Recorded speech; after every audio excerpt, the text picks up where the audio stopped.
கொள்கையா? அதனப்பா kilo என்ன விலை என்னன்னு கேட்கிற அளவுக்கு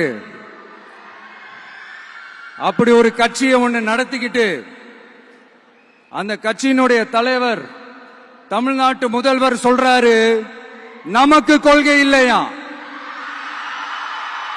எப்படி நமக்கு கொள்கை இல்லையா? பிறப்புக்கும் எல்லா உயிருக்கும்னு ஒரு அடிப்படை கோட்பாட்டை நம்ம கட்சியினுடைய ஒரு முக்கிய கோட்பாட்டை அறிவிச்ச நமக்கு கொள்கை இல்லையா? எல்லாருக்கும் எல்லாமும் கிடைக்கணும், சமூக நீதி கிடைக்கணும், அந்த சமூக நீதி உண்மையான சமூக நீதியா இருக்கணும், சாதிவாரி கணக்கெடுப்பு நடத்தணும்னு ரொம்ப ஸ்ட்ராங்கா சொன்ன நமக்கு கொள்கை இல்லையா? CAA அறிவிச்சதுக்கு அப்புறம் அப்ப நம்ம கட்சி ஆரம்பிக்கிறதுக்கு முன்னாடியே எதிர்த்த நமக்கு கொள்கை இல்லையா? வகுப்பு சட்டத்தை எதிர்த்து உச்ச நீதிமன்றத்துக்கு முதல்ல போன நமக்கு கொள்கை இல்லையா? நீட்ட வந்தா ஒழிச்சிருவேன், நீட்ட வந்தா அழிச்சிருவேன், ஆட்சிக்கு வந்தவனே ரத்து செய்யறதே நீட்ட தான், அப்படி இப்படின்னு கதையெல்லாம் விடாம கல்விய மாநில பட்டியல சேர்க்கணும்னு சொன்னதோட மட்டும் இல்லாம அதுக்கு ஒரு இடைக்கால தீர்வை சொன்ன நமக்கு கொள்கை இல்லையா? சமத்துவம் சம வாய்ப்புன்னு ரொம்ப ஸ்ட்ராங்கா சொன்ன நமக்கு கொள்கை இல்லையா?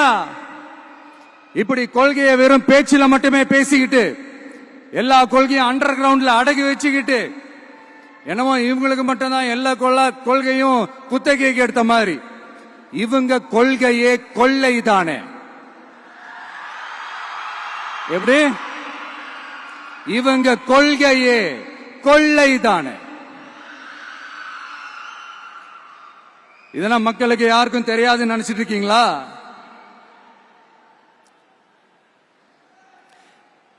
எங்க கட்சி ஒன்றும் சங்கரமணம் இல்லைன்னு சொன்னது யாரு? யார் சொன்னாங்க? ஏன் சொன்னாங்க? எதுக்கு சொன்னாங்க? இப்ப உங்க கட்சியில என்ன நடந்துகிட்டு இருக்குது அதையும் கொஞ்சம் யோசிச்சு பாருங்க, இதையும் கொஞ்சம் யோசிச்சு பாருங்க. அதனால பாப்பா, பவள விழா பாப்பா, நீ பாசாங்கு காட்டாத பாப்பா, நீ நல்லவர்கள் போல் நடிப்பதை பார்த்து நாடே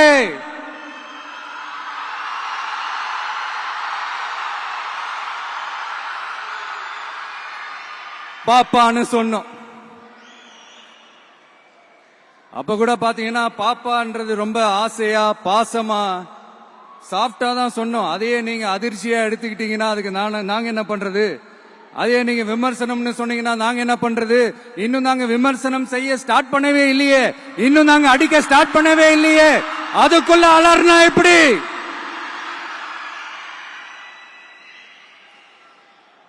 அதனால உங்க அரசவை புலவர்கள் யாராவது இருந்தாங்கன்னா கர்ச்சீஃப் எடுத்து அவங்க கண்ணீரை துடைத்து விடுங்கள்.